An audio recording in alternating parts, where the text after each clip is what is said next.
All right, let's talk honestly for a moment.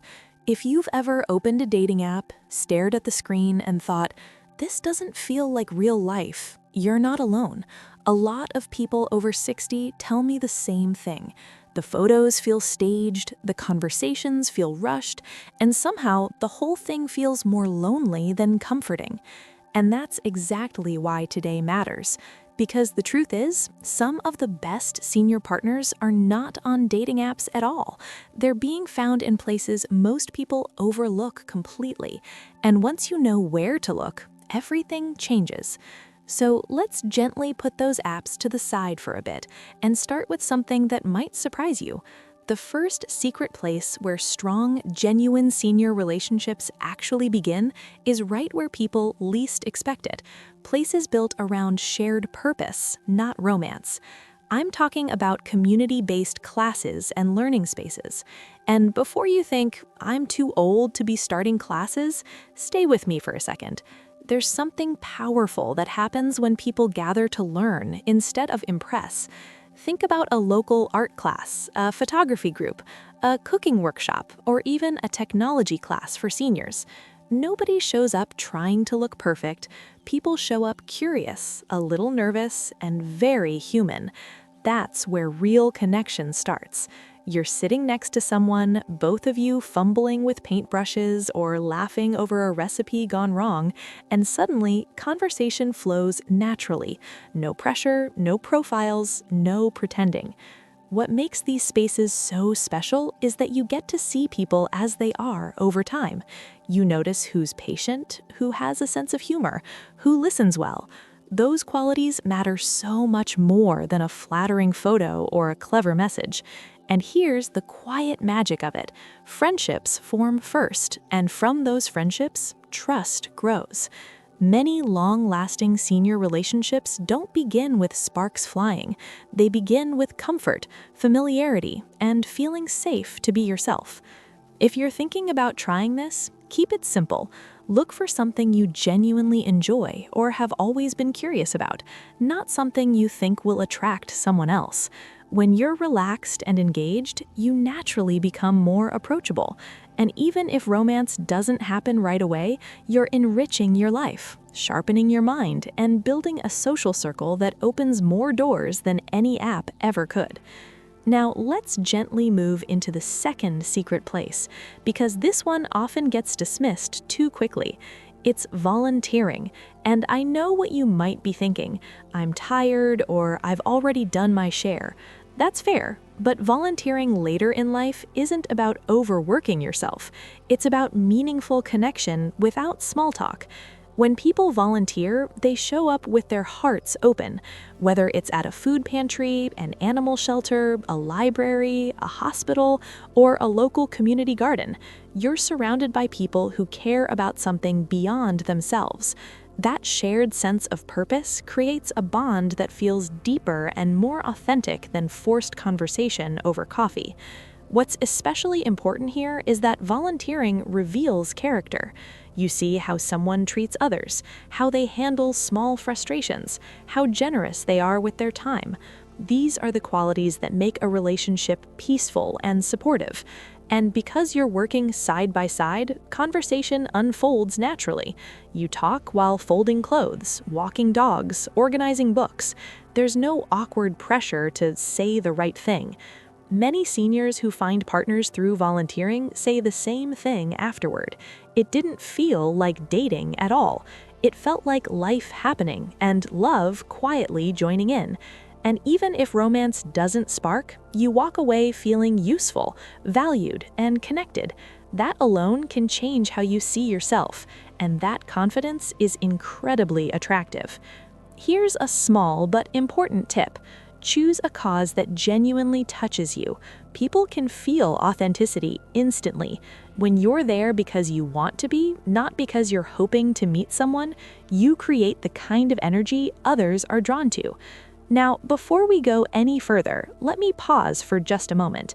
If this is already opening your eyes, if it feels like someone finally understands what you've been feeling, take a second to like this video and subscribe to the channel, not because it helps the algorithm, but because this space is about honest conversations, encouragement, and real-life solutions for this stage of life. Subscribing means you don't have to figure everything out alone. Let's keep going, because there's one more shift in mindset that makes these first two places work even better. When you stop hunting for love and start building a life you enjoy, connection finds you in surprising ways.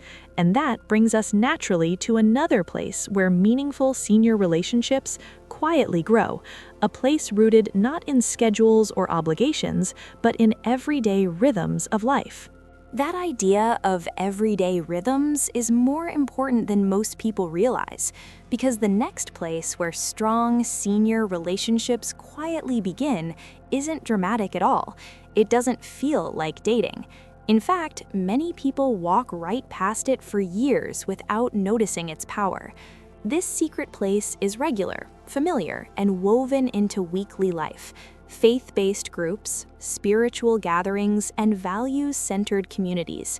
And even if you don't consider yourself deeply religious, stay with me, because this is really about shared values more than beliefs. When people gather around values, something different happens. Conversations go deeper, faster. You're not just talking about the weather or where you're from, you're talking about kindness, forgiveness, gratitude, purpose, and meaning. Those conversations create emotional closeness in a way small talk never can. For seniors especially, this matters. At this stage of life, most people aren't looking for excitement alone. They're looking for peace, trust, and someone who sees the world in a similar way. Think about places like church groups, meditation circles, prayer meetings, book discussions with a spiritual theme, or even service-oriented faith gatherings. These are spaces where people show up as they are, often after loss, change, or big life transitions. There's an unspoken understanding that life hasn't been perfect, and that understanding creates gentleness between people. What makes this environment so powerful is consistency. You see the same faces regularly. You notice who listens quietly, who checks in on others, who shows compassion without needing attention.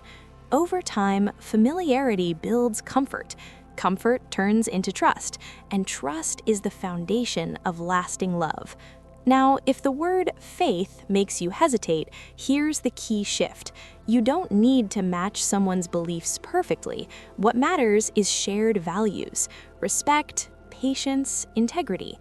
Many senior couples who meet this way say the relationship felt calm from the beginning, not rushed or confusing. That calm is not boring, it's safe, and safety is incredibly attractive. If you decide to explore this path, start small. Attend a gathering that feels welcoming, not overwhelming. Sit, listen, observe. Let conversations unfold naturally. There's no need to impress anyone. Simply being present is enough. People notice authenticity far more than charm. What's interesting is how these three places, learning spaces, volunteering, and value-centered communities, have one thing in common. They remove the pressure to perform. No profiles to polish, no clever messages to craft, no feeling like you're being judged in seconds. Instead, you're seen over time, and that's exactly how real connection grows. Here's something many people over 60 don't hear often enough. You are not late to love. You're not behind, you're not missing out. You're actually in a powerful position because you know who you are now. You know what you can and can't tolerate. You know what peace feels like, and you don't want to lose it. That clarity is a gift. And when you carry that clarity into these environments, something shifts. You're no longer searching desperately, you're participating fully in life. And participation is magnetic. People are drawn to those who are engaged, curious, and grounded. Let me share a pattern I've noticed again and again. Seniors who stop saying, "I'm too old for this," and start saying, "I'm open to this," experience more connection, even when romance isn't the immediate outcome. Friendships deepen, confidence grows, laughter returns, and often love slips in quietly when it's least expected. It's also important to release one more belief that dating apps reinforce, that love must be instant to be real. That's not true, especially later in life. Many of the strongest senior relationships begin slowly. A conversation here, a shared laugh there, a sense of ease that builds week by week. Slow doesn't mean weak. Slow often means strong. If you ever catch yourself comparing your journey to someone else's, pause and remind yourself that your story doesn't need to look like anyone else's to be meaningful. What matters is how it feels when you're with someone. Do you feel relaxed, respected, understood? Those feelings rarely come from swiping. They come from shared experiences and consistent presence. As this idea settles in, notice how your perspective starts to change. Instead of asking, "Where can I find someone?" you begin asking, "How can I live well and stay open?" That small shift changes everything. It turns life into an invitation instead of a search. And as we stay in that mindset, there's one final truth that brings all of this together, something that often holds seniors back without them realizing it.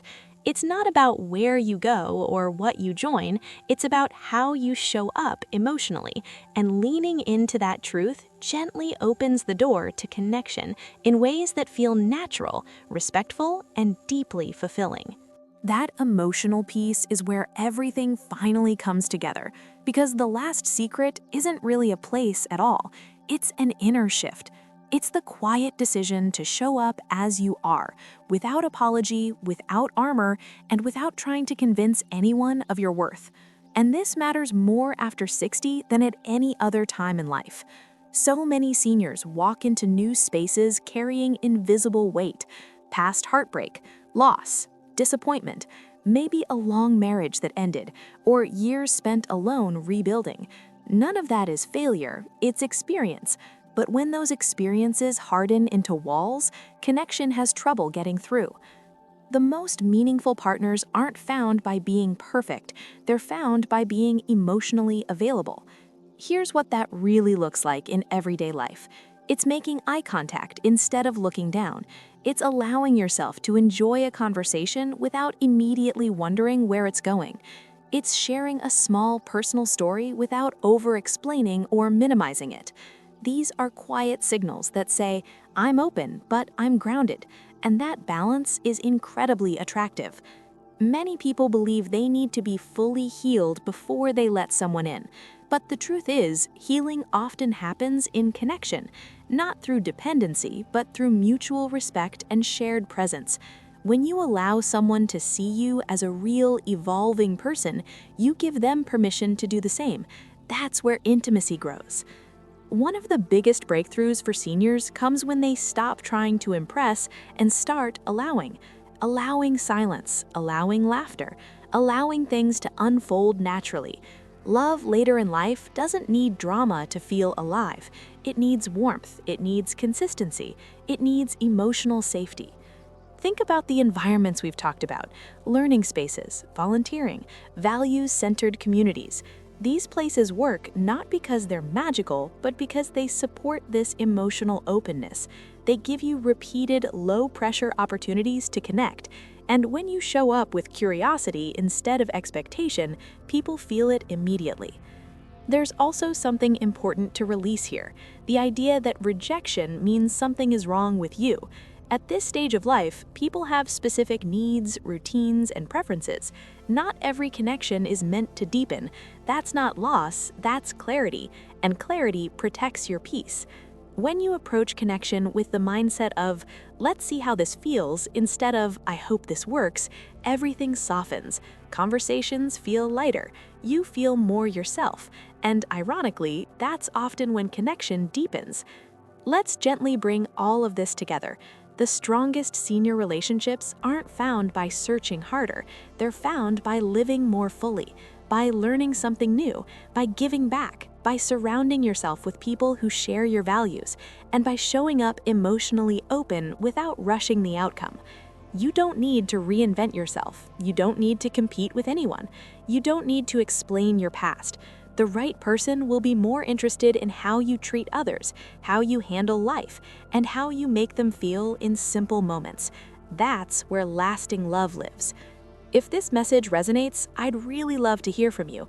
Share in the comments what part stood out, or where you felt most disconnected, or even where you felt hope return.